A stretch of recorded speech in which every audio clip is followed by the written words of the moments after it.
trois invités avec nous chaque soir pour décrypter les mouvements de la planète marché. Alain Pitous est avec nous, Senior Advisor ESG. Bonsoir Alain. Bonsoir. Merci d'être là. Merci à François Collet d'être avec nous également. Bonsoir François.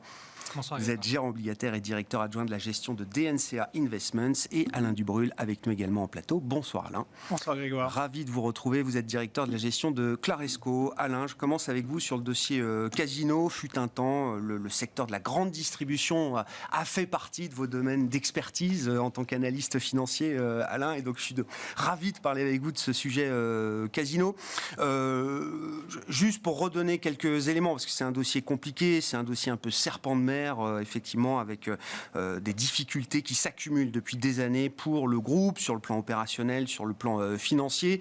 On a d'un côté des négociations exclusives avec le groupe Teract, dont l'actionnaire majoritaire est la coopérative InVivo. S'y ajoute le groupement Mousquetaire Intermarché dans ces négociations aux côtés de Teract, en vue de fusionner les activités de Teract. Ils sont présents dans la jardinerie, dans des enseignes de distribution alimentaire également, tournées vers le frais, vers le bio. L'idée étant de fusionner les activités de Teract et les activités françaises de Casino, Franprix, Monoprix, etc., avec une injection d'argent frais qui pourrait aller jusqu'à 500 millions d'euros et la perspective d'une introduction en bourse de ces activités fusionnées en septembre. Pourquoi pas? C'est une deadline qui est évoquée. Et de l'autre, c'est le rebondissement du jour. Alix le disait effectivement dans son résumé de la séance, cette proposition d'injection, d'augmentation de capital de Daniel Kretinsky, actionnaire majoritaire dans les médias de la chaîne Bismart, pour 1,1 milliard d'euros au global. Offre qui est une offre concurrente, nous a dit le management d'InVivo, actionnaire majoritaire de Teract. Que dire de la situation à ce stade, et est-ce que c'est le money time pour Jean-Charles Naouri à la tête de Casino? Ça sera difficile de parler de money time. En fait, il faut juste resituer deux choses. Le premier, c'est que la distribution alimentaire en France, c'est un secteur très compliqué, très concurrentiel, avec des acteurs beaucoup plus puissants que Casino. C'est les deux grands acteurs, c'est Leclerc, Intermarché, et Carrefour, on va dire. Et donc, ça fait très longtemps que le groupe Casino, en fait, rappelons à l'origine, Jean-Charles Naouri, il a pris le contrôle de Casino sans capital. Donc, il y avait une cascade de holding avec beaucoup de dettes.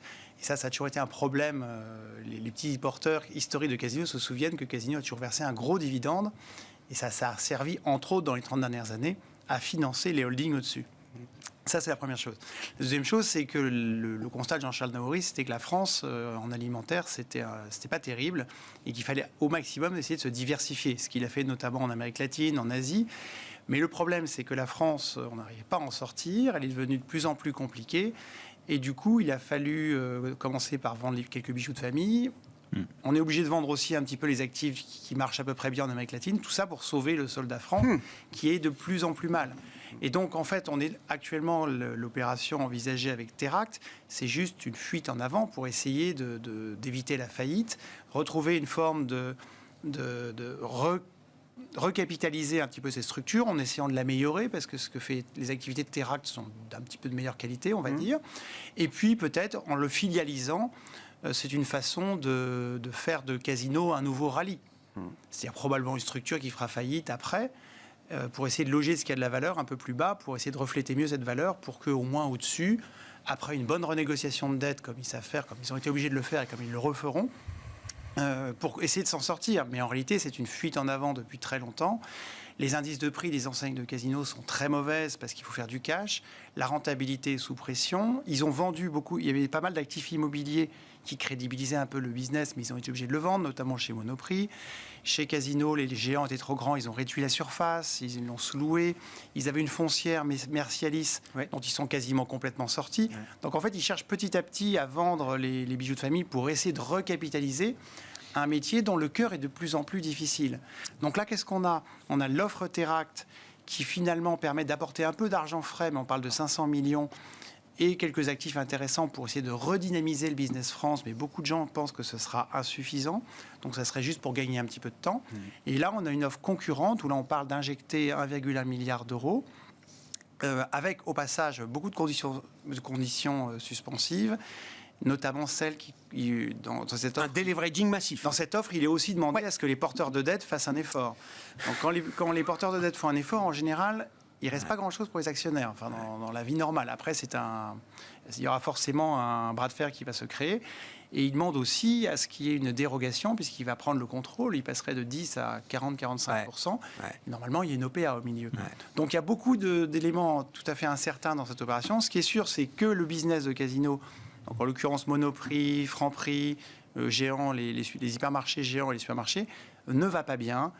C'est difficile en France et pour eux en particulier. Je me permets de dire que Jean-Charles Naouri a refusé quand même avant cela d'autres propositions, des tentatives de fusion ou de rapprochement industriel avec des concurrents type Carrefour. Ce sont des tentatives qui sont revenues régulièrement. Je ne sais pas si c'était des bonnes idées sur le papier, mais en tout cas, il y avait ces options-là qui n'ont jamais abouti. Et il y a la question également de Jean-Charles Naouri, le fondateur de ce groupe, en tout cas qui en a fait ce qu'il est aujourd'hui, qui reste l'actionnaire de contrôle majoritaire de ce groupe Casino. Et ce qu'on comprend, c'est que c'est quand même une majorité qu'il a du mal à envisager d'abandonner. C'est très difficile. Jusqu'à présent, en tout cas. Il ne peut pas, parce qu'en fait, quand on regarde la holding il y a plusieurs holdings, mais la holding qui est juste au-dessus de Casino, en l'occurrence Rallye, avant même qu'elle se déclare... Elle a été mise en protection avant 2019, même qu'elle se déclare en protection, elle était déjà, si on prenait la valeur de Casino moins les dettes de Rallye, on avait un actif net qui était franchement négatif, de l'ordre de moins 5, moins 10, moins 15 euros par action Rallye. Et pourtant, elle restait encore il y a une valeur légèrement positive. La raison, c'est parce que la dette elle-même ne cotait plus à 100% de sa valeur, mais beaucoup moins, et qu'il y a toujours une valeur d'option. Mais aujourd'hui, avec les différents scénarios qui sont envisagés, on ne voit pas comment Rallye pourrait revenir à une valeur positive.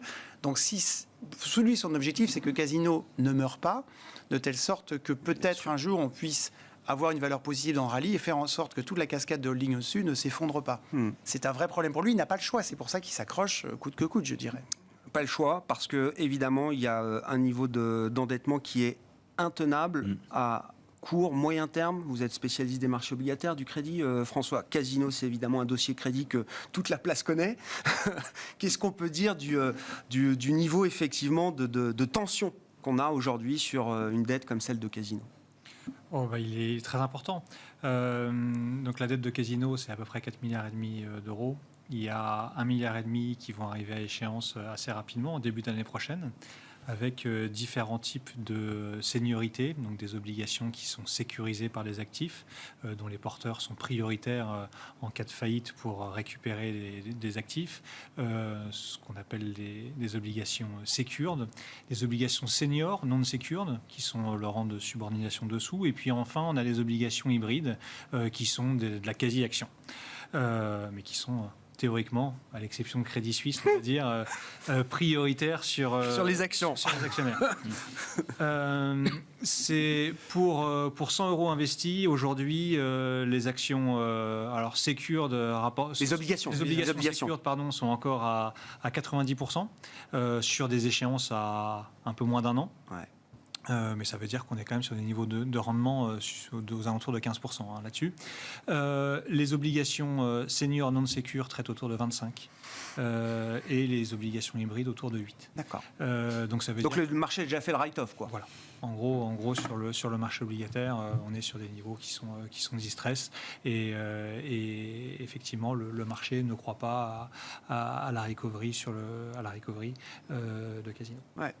Malgré le plan de marche qui a été élaboré, alors dans l'urgence, dans la douleur, la protection des holdings et de Rallye notamment, le programme de cession qui était quand même une garantie ou un gage que Jean-Charles Naouri voulait apporter au marché, tout ça n'aura pas suffi. Il y a deux options sur la table, un SPAC ou finalement une proposition qui implique un write-off sur la dette. Donc de toute façon, ça paraît assez illusoire de penser qu'on puisse revenir à bien meilleure fortune sur la dette, sur la dette Rallye bien sûr, mais Casino également. Alain, sur ce dossier Casino, encore une fois, c'est une situation spéciale parisienne que tout le monde connaît et a suivi ces dernières années. Je trouve que c'est intéressant ce qui se passe sur Casino pour illustrer quelque chose qui se passe, plusieurs choses qui se passent en ce moment. La première chose, Bon, Casino, moi j'ai commencé le ESG, c'était un cas qu'on nous montrait tout de suite, quoi. Il y a un sujet de gouvernance, et quand on nous montre une boîte bien gouvernée et une boîte où il y a des caractéristiques de gouvernance qui sont contestables, c'était un modèle quand même, hein. Donc ce point est intéressant, c'est-à-dire que à la fin, la gouvernance, ça coûte très cher quand c'est pas dans les canons de ce que souhaitent les analystes et les investisseurs. Bon, ça c'est la première chose, ça c'est pas une nouveauté. Deuxième chose, après, c'est je trouve que ça illustre bien ce qu'on est en train de vivre en ce moment. C'est-à-dire qu'en fait, il y a eu la hausse des taux, il y a eu un peu moins de liquidité dans le marché, et puis on commence à voir des dossiers comme ça qui arrivent. Alors on a eu SVB, on a eu la boîte américaine... Bed Bath & Beyond. Oui, ça a été une star des années QI, moi je m'en souviens très bien. Toute la période 2008-2015, c'était une des vedettes du marché américain, Bed Bath & Beyond. Et donc ça, c'est aussi... il y a pas mal de réflexions, j'imagine, qui doivent être enclenché un peu à droite à gauche sur qu'est-ce qu'on fait de ce genre de boîte. Est-ce qu'on les laisse couler comme aux États-Unis? Est-ce qu'on les aide? Est-ce qu'on les refinance? Et il se trouve qu'il y a quand même encore des investisseurs qui sont prêts à prendre un pari sur ce genre de dossier quand même, parce qu'ils mettent quand même de l'argent, hein. Oui. Ketinsky met 1 milliard, les autres mettent 500. Après, il va y avoir des abandons de dettes, etc. Enfin, ça illustre quand même que la crise n'est pas totale non plus. On n'est pas en train de laisser couler les boîtes. Alors bon, Beyond, c'est autre chose, mais en France, il y a quand même des acteurs qui sont intéressés. Donc ça, c'est quand même aussi assez intéressant. Autre point intéressant, je ne suis pas un spécialiste de la distribution comme peut l'être, excusez-moi, j'ai pas Alain. Donc, facile à retenir. C'est bien, il y a beaucoup d'Alain, c'est très bien. Comme le disait Alain tout à l'heure, bon, la distribution, ça illustre aussi qu'en centre-ville, la distribution en France c'est extrêmement concurrentiel et c'est très difficile, quoi. Les niveaux de marge ne sont pas très élevés. On a entendu pendant un moment que les distributeurs se gavaient un petit peu avec la hausse avec l'inflation, pouvaient avoir refait un peu de marge. Bon, bah, en fait, on s'aperçoit que c'est quand même pas, c'est pas un business facile du tout. Il y a encore beaucoup d'acteurs en France, donc c'est aussi un sujet d'activité. Ils ont sans doute pas perdu en marge quand même pendant ces derniers mois ou ces derniers trimestres. Les distributeurs. Mais ils ont pas regagné énormément non plus, quoi. Enfin, ça reste quand même des marges qui sont tellement faibles que quand vous regardez les marges de Carrefour, c'est du 2%. Oui, c'est ça. Bah, donc c'est vraiment pas beaucoup par rapport à tout un tas de business. Et malgré un petit peu l'engouement qu'il y a eu un petit peu autour de cette idée que les entreprises avaient refait un peu de marge, elles l'ont pas refait tant que ça non plus, quoi, parce qu'il y a quand même encore des grandes difficultés. Donc voilà, je trouve que c'est assez illustratif de ce qui se passe en ce moment. C'est assez emblématique de la période. Oui, tout à fait. Et ça fait réfléchir sur la suite quand même, hein. C'est-à-dire que donc on parlait des activités macro qu'il va y avoir dans les semaines qui viennent. La hausse des taux et des discours sur la liquidité qui seront peut-être moins expansionnistes qu'ils ont pu l'être, ça fait poser question. Même chose quand on évoquait les niveaux de dette, il y a quand même pas mal de dossiers qu'il faut peut-être regarder avec un autre œil aujourd'hui, parce que quand on arrive avec des niveaux de distress comme était Casino, et malgré tous les artifices qu'on a pu essayer de trouver pour essayer de trouver une solution... On arrive au bout, quoi. Ah oui, on arrive un peu au bout. Et quand les taux remontent et qu'il y a un peu moins de liquidité, on s'aperçoit assez rapidement de la fragilité de pas mal de dossiers. Donc ça peut être une période assez difficile, quoi. Qu'est-ce qu'on peut dire justement, François, globalement là, du niveau de stress qu'on trouve dans le marché de crédit? Alors, Casino est peut-être un emblème un peu exacerbé, parce que c'est une situation spéciale qui n'est pas née avec la hausse des taux de la Fed ou de la Banque Centrale Européenne. Mais évidemment, on s'interroge sur ce niveau de stress qu'on peut avoir sur des émetteurs spécifiques. Si stress il y a, ça reste localisé sur des noms qu'on connaît et avec lesquels on comprend qu'il y a du stress, ou est-ce qu'on commence à avoir des choses un peu plus générales? Non, ça reste localisé. Ça reste localisé à certains secteurs, à certaines signatures ou à certains niveaux de qualité de signature. Mais il n'y a pas de stress sur le marché du high yield dans son ensemble. Et on est finalement, c'est vrai qu'on entend beaucoup parler de la prochaine récession. Le marché du high yield va évoluer avec le marché action, et là-dessus il y a peu de signaux, à prendre. Le marché du high yield est pas très inquiet de l'avenir de cette récession possible, de manière assez étonnante finalement. Oui. Et comment on explique cet étonnement? Enfin, ça veut dire, on n'attend pas de défaut massif, de remontée massive des taux de défaut. Il n'y a pas d'enjeu financier immédiat pour les entreprises à ce stade? Non, c'est vrai que le refinancement refinancement aura lieu principalement en 2025. C'est vrai qu'il y a une corrélation très importante avec le marché action qui tient bien. Le marché action, on peut parler de sa volatilité. C'est vrai qu'il est très différente du marché obligataire aujourd'hui. La volatilité obligataire est très haute. La volatilité action est faible. Les actions sont censées, sur longue période, vous protéger contre l'inflation. C'est vrai que quand on regarde la volatilité sur le marché obligataire, elle vient principalement de la composante inflation. Et cette composante inflation, vous ne l'avez pas avec les actions. Théoriquement, les profits sont censés augmenter avec l'inflation. En tout cas, le chiffre d'affaires est censé augmenter avec l'inflation. Et donc, la corrélation que vous avez entre le marché high yield et le marché action immunise, peut-être à tort, le marché high yield de ces craintes de récession. Alors que oui, c'est vrai que sur les actions, on pourrait bénéficier de cette hausse de l'inflation, en tout cas ne pas la subir, alors que sur la dette, par définition, on doit la subir de manière un peu plus frontale. Ouais. Alain, je vous ai coupé dans votre élan, mais... Oui, revenons sur la... Le premier, c'était sur la gouvernance. Ce serait ce qu'on pourrait objectivement reprocher, même s'il y a des problèmes historiques, c'est que depuis au moins 4-5 ans, le dirigeant, en fait, exploite la société pour essayer de faire remonter du cash vers la holding et ne travaille pas. Il y a une contrainte personnelle. Voilà, on sent que les préoccupations de la holding de contrôle ne sont pas forcément dans l'intérêt des minoritaires. Et ça interdit de gérer de la manière optimale les opérations du business. Il y a une contrainte qui est telle, un peu comme des fonds, une société qui est sous LBO cruciale. Les contraintes de cash mènent à faire des politiques de trop peut-être court-termistes sur les prix, enfin qui endommagent à mon avis la valeur de long terme de l'actif. La deuxième chose, c'est que tu disais qu'ils avaient refusé des offres, etc. Il faut bien comprendre que dans le retail, le problème, c'est qu'il y a des antitrusts qui sont très forts. On l'a même vu, même quand Carrefour, il y a une proposition de rachat par quelqu'un qui n'est absolument pas un concurrent, un Canadien. Il y a eu des Couche-Tard, bien sûr. Étonnamment, mais c'est très compliqué de vendre en fait un réseau comme Casino à un concurrent parce qu'il y a de l'antitrust partout, notamment à Paris. Donc les prix payés, en fait, si on fait net de tout ce qu'il faut recéder derrière, alors que on est dans un environnement où, à l'époque de la loi Galland, je ne sais pas si vous vous souvenez, il y a 20-30 ans, les surfaces avaient une valeur extraordinaire parce qu'elles étaient rares et qu'il y avait un emplacement. Aujourd'hui, les chiffres d'affaires sont en déclin, les surfaces, il y en a presque trop. Donc la valeur d'opportunité d'un emplacement a complètement chuté. C'est un peu comme pour les pharmacies d'ailleurs, mais bon. Et du coup, les opérations de M&A sont beaucoup plus complexes. À la limite, ce qu'ils ont fait, et ils l'ont fait, ils essayent de franchiser les hypermarchés qui marchent le moins bien. Carrefour le fait aussi. Ils vendent 2 petits magasins par-ci, 3 magasins par-là. Ça, ils l'ont fait largement.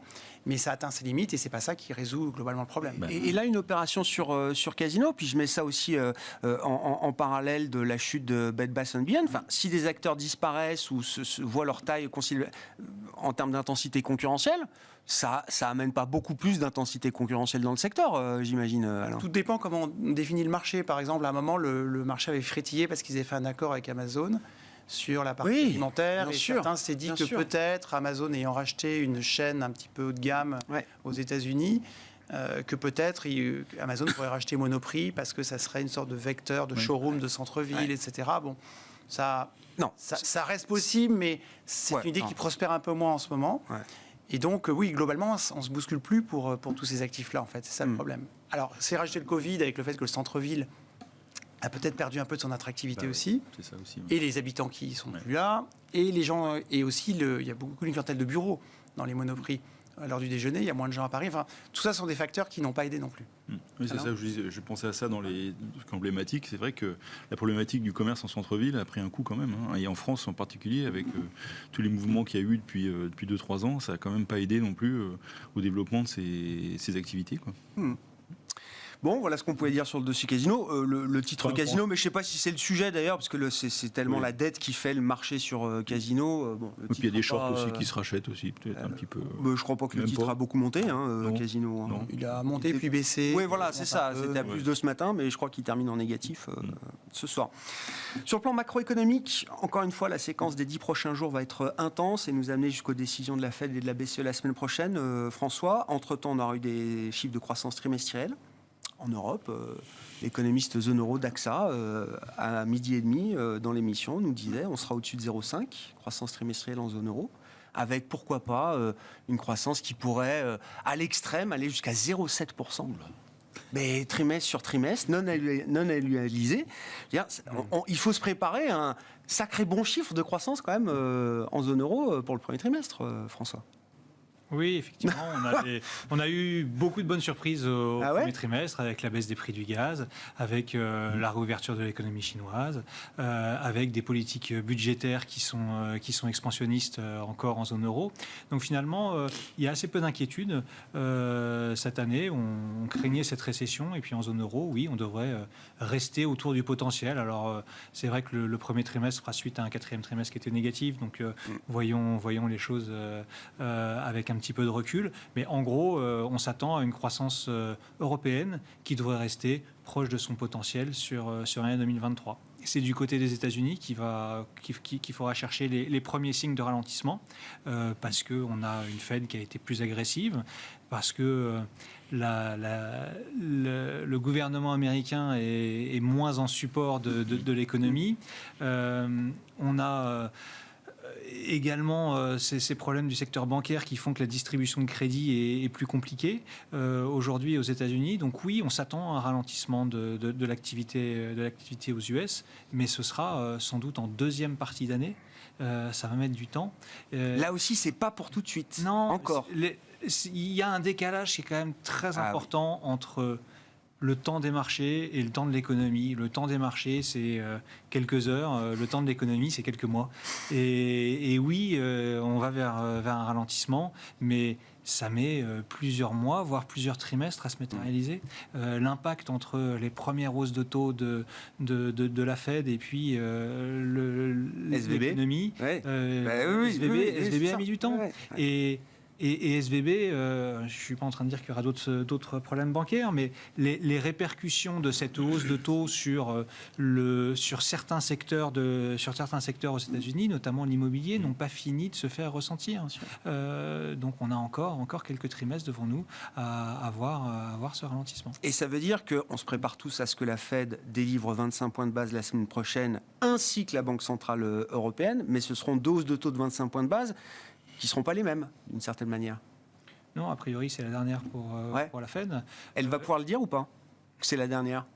Ou elle a plutôt intérêt à pas trop le dire? Je pense qu'elle peut le dire. Je pense qu'elle peut le dire qu'elle imagine que c'est la dernière, qu'elle se tient prête si les pressions inflationnistes repartent à la hausse, à pouvoir réenclencher un cycle de hausse de taux, mais que a priori on est à la fin du cycle de hausse de taux, qu'il faudra néanmoins, elle va essayer de lutter contre les anticipations de baisse de taux pour cette année, donc dire qu'il faudra aussi qu'il y ait beaucoup d'eau qui coule sous les ponts avant qu'elle réenclenche son cycle de baisse un cycle de baisse de taux, mais un petit peu à l'image de ce qu'a fait la Banque du Canada, je pense qu'elle peut annoncer qu'on est proche du point haut.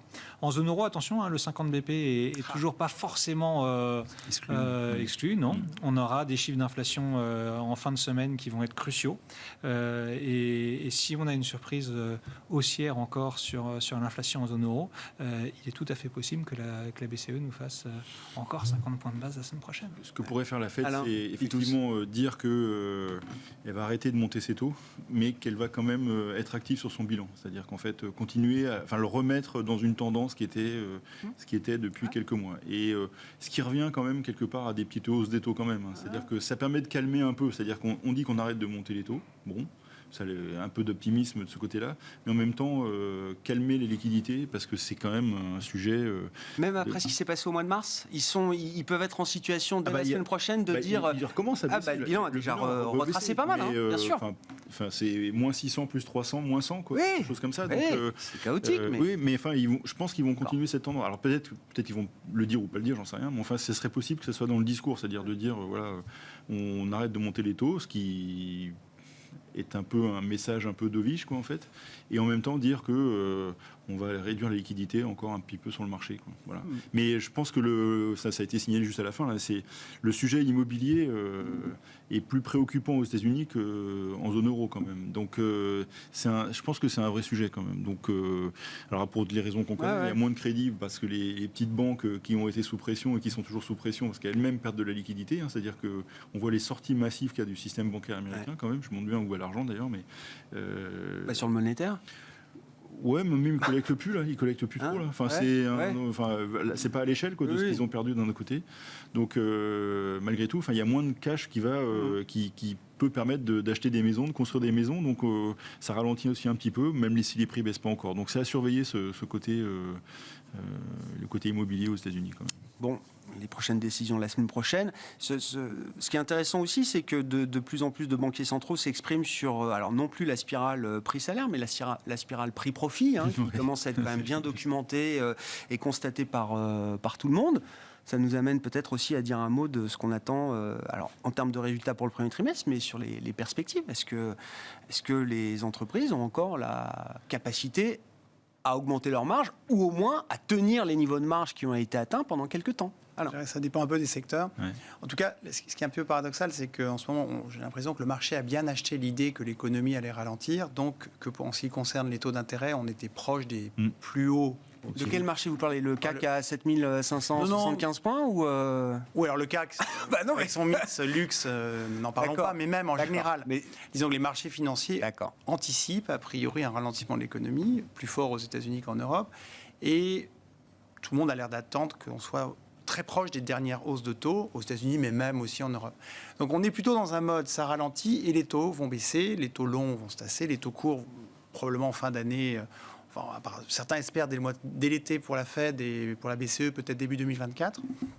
Donc on est déjà dans un mode ralentissement / baisse de taux. Donc ça aide les marchés. Et puis en même temps, ce fameux ralentissement, comme on vient de le dire, le premier trimestre, il n'était pas encore. L'activité spot, elle est encore assez bonne. Et là, on voit des indicateurs économiques où, si on raisonne en fondamental, quand on regarde la hausse des taux, la baisse des distributions de crédit, l'immobilier, etc., on sent bien qu'au deuxième semestre, ça va être très compliqué dans ce genre de secteur. Et en même temps, on voit que sur d'autres, que pour l'instant, au mois le mois, les choses vont plutôt pas mal. Et d'ailleurs, les chiffres d'inflation, notamment en Europe, restent un peu trop haut selon ce qu'on souhaiterait. Donc on a un mix entre un court terme qui est finalement encore assez bon et un moyen terme où tout le monde est convaincu que ça va être moins bon. Donc le problème, c'est que du côté des entreprises, on attendrait normalement des baisses de résultats ou un ajustement du tir. Les résultats du premier trimestre, il n'y a pas encore beaucoup de résultats, mais pour l'instant, ils sont encore tout à fait corrects. Les perspectives, on les sent plus prudents, mais pour l'instant, il n'y a pas de méga warning parce qu'ils ne savent pas trop. Ils se doutent bien que ça va ralentir, mais pour l'instant, ils maintiennent souvent leurs objectifs annuels parce qu'ils n'ont rien vu venir, finalement. Donc tout le paradoxe, il est là.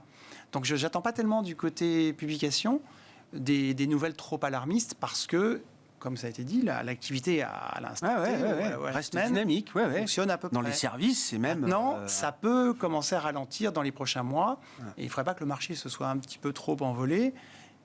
Parce que là, les déceptions sur les résultats, que normalement tout le monde attend, mais qu'on ne voit pas venir, il pourrait y avoir un petit hiatus à ce moment-là.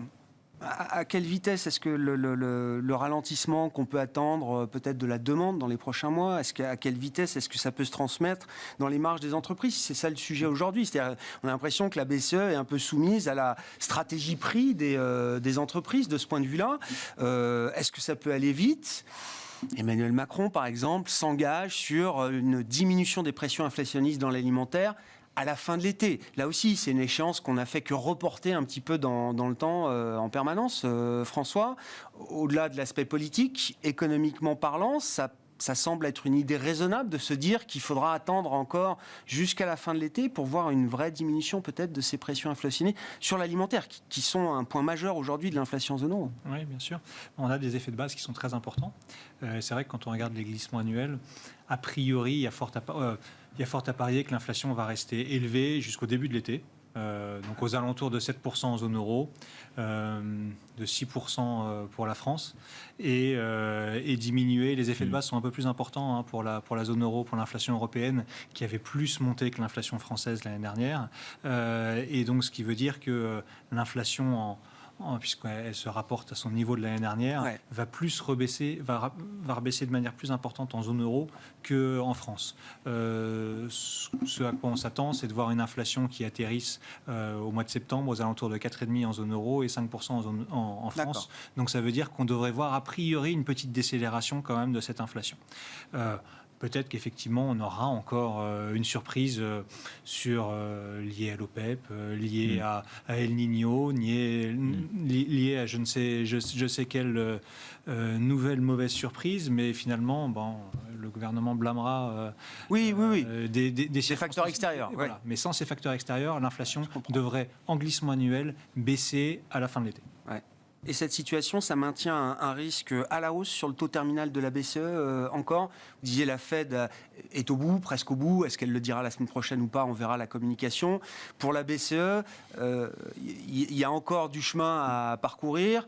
Dans quelle mesure? Jusqu'où le décalage dans la séquence entre la Fed et la BCE peut nous amener? Et en termes de marché, qu'est-ce que ça peut donner sur des actifs clés un peu, que ce soit les taux, les changes? Alors, le marché parie aujourd'hui sur 3,75 comme taux terminal de la BCE. On est à 3, donc ça veut dire soit 50 puis 25, soit 3 fois 25 en mai, juin, juillet. On a vu ces derniers jours des négociations salariales qui ne s'orientent pas forcément dans le bon sens, notamment pour le secteur public en Allemagne.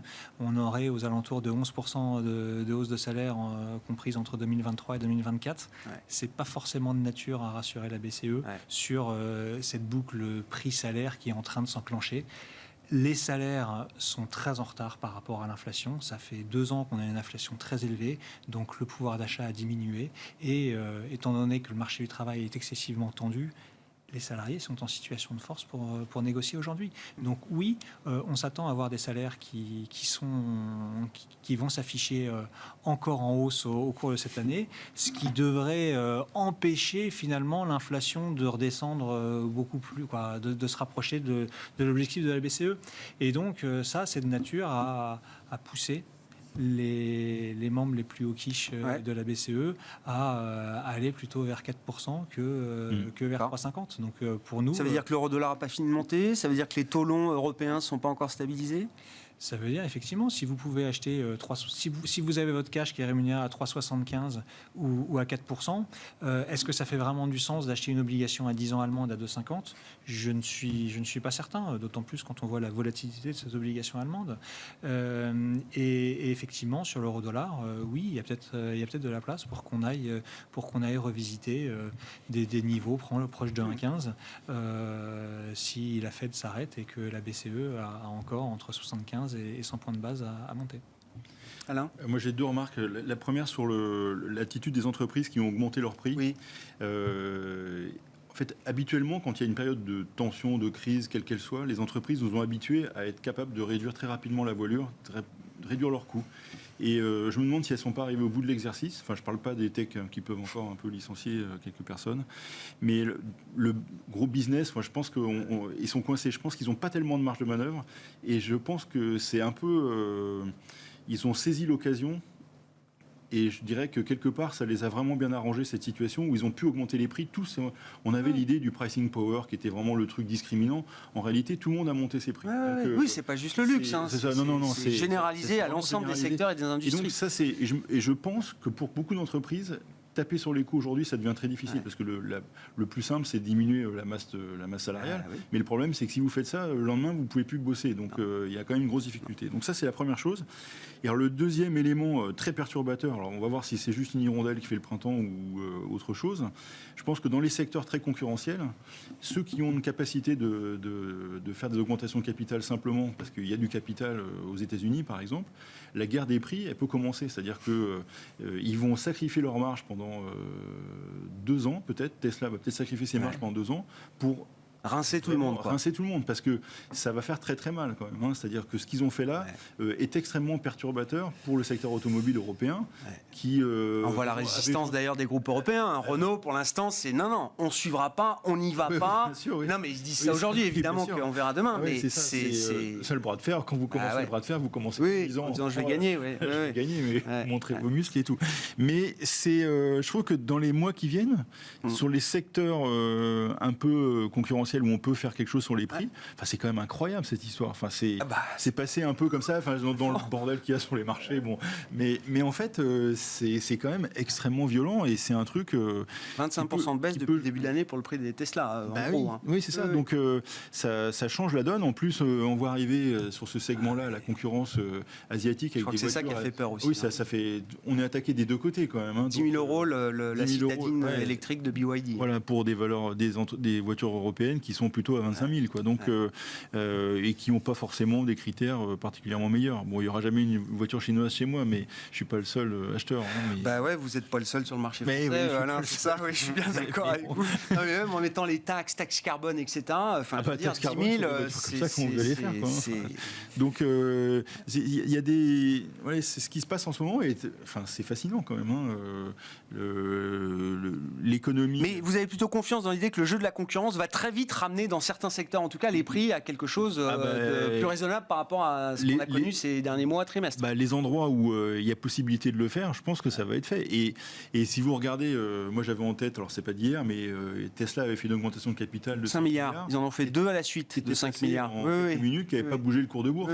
5 milliards, c'était la capi de Renault à ce moment-là. Donc c'est juste pas possible pour eux de faire ça. Donc, le patron de Volkswagen disait ils viennent de lever 5 milliards, c'est ce qu'on met une année à générer en matière de cash flow. Donc c'est quand même. Donc je pense que les secteurs, et en particulier l'industrie, tous ces endroits où on peut aller assez rapidement aux clients, ça fait réfléchir, quoi. Bon, qu'est-ce que quand on réfléchit en matière d'investissement, du coup, tour de table, Alain Pitous, à ce stade, quel type de risque on a envie d'être exposé, l'équilibre qu'on a envie d'avoir dans un portefeuille. Moi je me dis l'inflation va effectivement ralentir avec des prix qui vont rester élevés, comme globalement. Ça, c'est la première période. Deuxième période, des tensions encore entre de l'excès de liquidité, des goulets d'étranglement, donc une volatilité sur les prix. Et puis, si on regarde à plus long terme, une grosse tension entre la demande d'investissement autour de la transition énergétique et puis la démographie qui baisse. Donc, on est quand même dans un endroit où l'inflation est quand même un sujet. Donc, moi, assez simplement, quand il y a de l'inflation, je fais court sur les obligues. Je ne vais pas m'amuser à faire très très long. Dès que ça monte un petit peu, je rallonge un petit peu pour aller échapper le 3 ans. Puis si les taux continuent à monter, du 4 ans, comme ça. Bon. Et puis sur la partie action, des entreprises très internationales qui font de la croissance, parce qu'il ne faut pas être loqué sur un pays ou sur une zone, c'est quand même très dangereux, et avec de la croissance visible, des entreprises bien gérées, et puis éviter les risques qui sont assez évidents, parce qu'aujourd'hui, quand on voit l'inflation, les dégâts que ça fait dans les pays émergents, c'était une des questions que vous posiez pour nous appâter, nous faire réfléchir. Pour nous faire réfléchir, moi, pendant un moment, je me disais, ça va peut-être être le moment. Est-ce que les émergents sont une bonne source de diversification? Je me souvenais plus de la question. Mais c'est encore trop dangereux, quoi. Voilà. Et puis après, les actifs réels, quoi. Un petit peu d'actifs réels, un peu d'or, un peu de forêt, et puis pour protéger sa devise contre l'inflation, un peu de francs suisses, quoi. Voilà. C'est bien ça, un panel quand même d'alternatives aujourd'hui. Alain, sur une stratégie action notamment, qu'est-ce qui vous intéresse? Sur les obligations, on est plutôt investment grade que high yield, parce qu'on pense que le high yield n'est pas très différencié par rapport aux actions. Donc si ça chauffe, on préfère acheter les obligations avec du rendement. Et puis sur les actions, on reste quand même investi, parce qu'il faut rappeler que les multiples de valorisation ne sont pas très élevés. En Europe, on a 13 fois les résultats 2023, aux États-Unis 18, 19. Donc ça peut un peu plus se discuter, mais on a des sociétés de croissance qui, à mon avis, le resteront. Et puis en termes de mix, oui, on fait quand même un petit peu attention aux entreprises cycliques, celles où une demande B2B pourrait amener à des baisses de prix un peu radicales. Attention aussi à l'automobile, parce que l'année dernière, il y avait les prix, c'était pas un problème, il y a un problème de volume. Maintenant, les volumes sont là, mais quels seront les prix? Et puis, quelque part, quand même, toujours un attachement aux valeurs dites de croissance, ou en tout cas visibles, celles qui ont beaucoup souffert l'année dernière de la hausse des taux, mais qui actuellement seront capables d'avoir du pricing power et résisteront dans le ralentissement. François, pour terminer avec vous, dans le monde obligataire, avec toujours cette question de quelle duration on a envie d'avoir là aujourd'hui. Alors nous, sur obligataire, on préfère toujours ce qui va être actif réel, donc ça va être des obligations indexées sur l'inflation. des obligations et des devises émergentes, dont on est toujours acheteur parce qu'on a des fondamentaux qui sont souvent meilleurs que ce qu'on peut avoir dans les pays développés. Et puis sur les marchés actions, c'est vrai que le rallye a été important. Les small et mid cap sont très en retard. Ouais. Et donc pour ceux qui ont raté le rallye, il y a toujours cette possibilité d'accrocher le dernier wagon des small et des mid qui pourraient mieux tirer. Il y a un risk-reward intéressant pour quelqu'un qui aujourd'hui voudrait s'exposer au marché action en ayant raté les 6 mois qui précédents. Oui, d'autant plus qu'on est souvent tourné vers l'Europe et qu'on l'a vu, la croissance européenne semble mieux tenir que la croissance américaine pour cette année. Donc c'est sans doute les meilleures perspectives à venir pour les small et mid que pour les large cap. On le verra vendredi, la croissance européenne. J'espère que ce ne sera pas le chant du cygne et ce sera un chiffre du passé, certes, mais quand même, on pourra se satisfaire d'un bon trimestre de croissance en zone euro pour ce début d'année 2023. Merci à vous trois d'avoir été les invités de Planète Marché. Alain Dubrul, Claresco, Alain Pitous, Senior Advisor ESG et François Collet, directeur adjoint de la gestion de DNCA Investments.